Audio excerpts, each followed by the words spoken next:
slogan of the Tunisian revolution is jobs, dignity, and freedom. So we're fighting for this, for jobs, for dignity, for freedom. My name is Ahmed Massoud. I'm Tunisian. Alors, je m'appelle Marianne Barasconi, je viens de Nice en France. Mon nom est Maslow et je suis basé au Sénégal. I'm Aya from Gaza and Palestine. اسمي سفيان من تونس من ولاية قفصة. My name is Claudia Campero. I'm from Mexico City. Well, being here in Tunis for the World Social Forum, I think it's a great opportunity to discuss further what true democracy is about, what dignity is about, and it's certainly a chance for more diversity and more understanding amongst cultures. So it's a great opportunity.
Briefly, because I want to show solidarity with revolutions that fight against injustice, and also I want your solidarity with my issue so that we can live hopefully in a just world.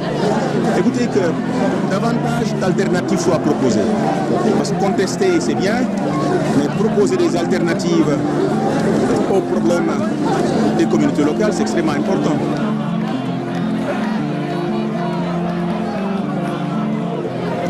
Alors j'attends du Forum social mondial beaucoup d'informations, des rencontres. D'abord, je lutte pour la justice sociale. L'égalité des chances est nécessaire si on veut aller vers la démocratie. Il n'y a pas de démocratie politique, arithmétique, sans une démocratie sociale. Ça n'existe pas.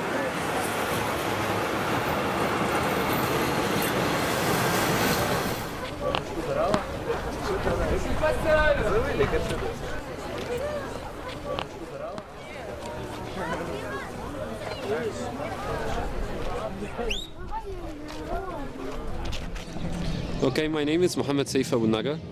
I'm part of the Egyptian Social Democratic Party. I come from Egypt, and I came here basically to join the World Social Forum by an invitation from the Friedrich Ebert Institution. I am Roberto Vicio from Uruguay, and I work in the Secretariat of Social Watch.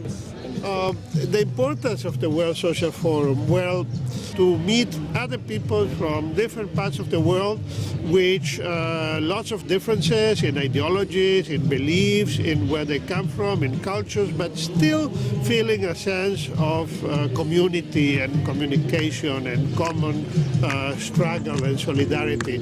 I think this is extremely important because, well, in a way, even though that is a personal experience, it's thousands of people from around the world that are having this personal experience and which then are going home and communicating and so on.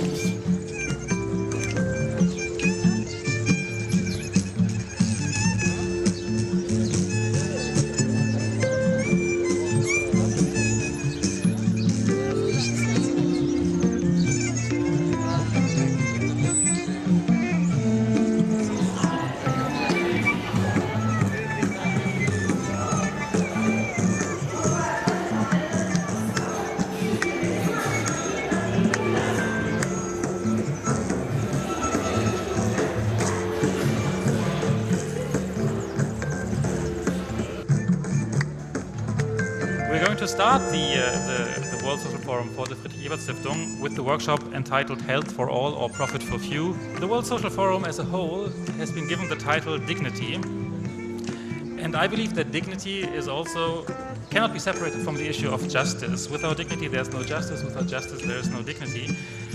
And here we talk about the most basic of all issues that has to do with justice and dignity, which is health.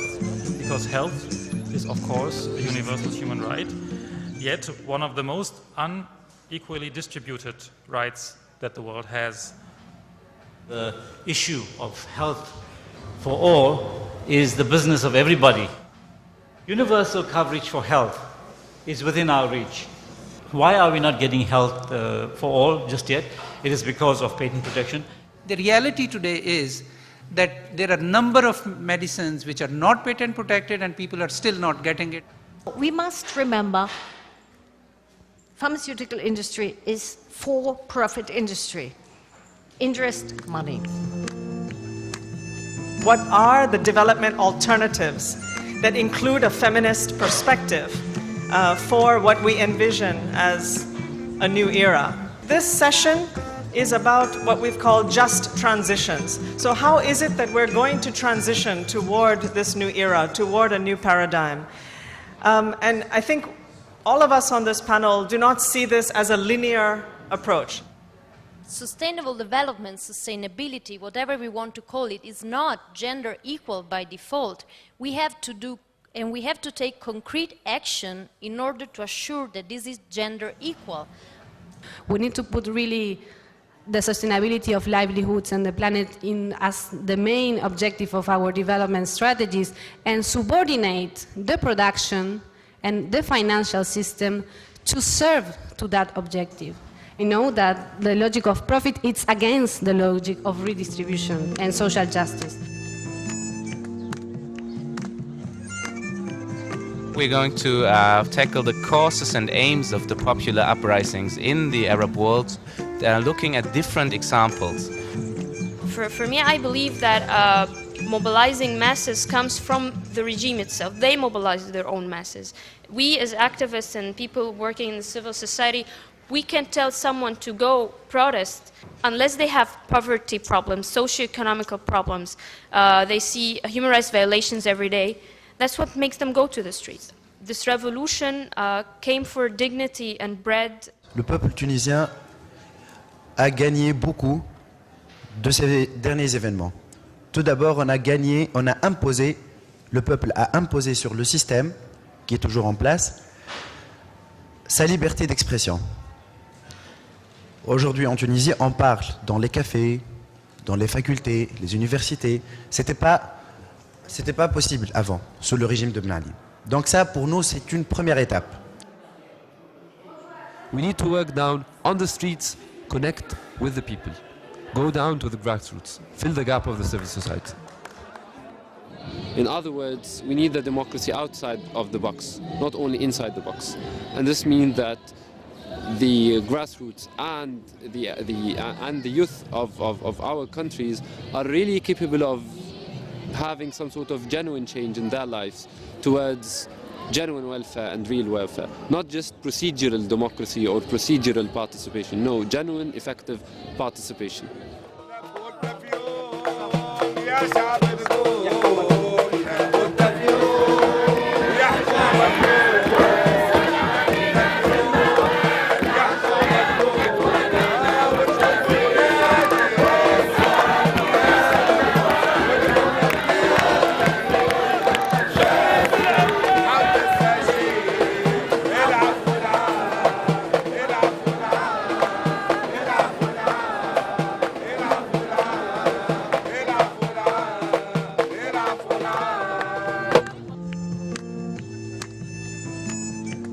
We all believe, I think, that another world is possible. This panel is a little bit about how does it look like. Coming here to Tunis with the promise of another world being possible, being able to be realized by all this energy we see here in Tunis among all the discussions. And here's the opportunity. Here's the opportunity to make that paradigm shift. Why go Why go to the authorities? Because they cannot solve this problem for us. The solution requires something that goes to the core of what produces and reproduces this system that generates not just income inequality, but various group inequalities as well. We need an agenda, a framework, not just a discussion on goals and a competing agendas between health or education. We need to tackle the structural issues.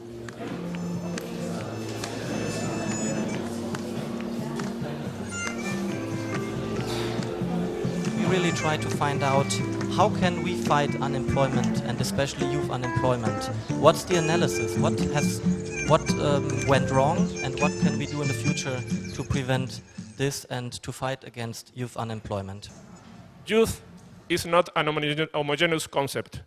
There are gender differences, there are differences related to the level of qualifications, there are differences related to the social background of the young people, so we have to take into account these differences. It's a profit-based model of capitalism that we have in Europe. And this model is basically hollowing out the possibilities of Europeans in general, especially European young people, to contribute to the economy because it's creating more and more imbalances and a more and more unequal economic structure. We need to change the competitive to cooperation. I do hope that we can have more and more forums in democratic conquered spaces like in Tunisia after the Spring Revolution. The forum is helpful, but it's not enough. I think the forum is just one step to build up the networks that we are aspiring for, but it shouldn't be a destination. It is just part of the journey, it's part of the process. What we need to do is to build up. So next year what we need to do is to evaluate what we have done and achieved from the networking that we've done this year, and so forth. This is what we really need, this is what we really need, to build up upon it.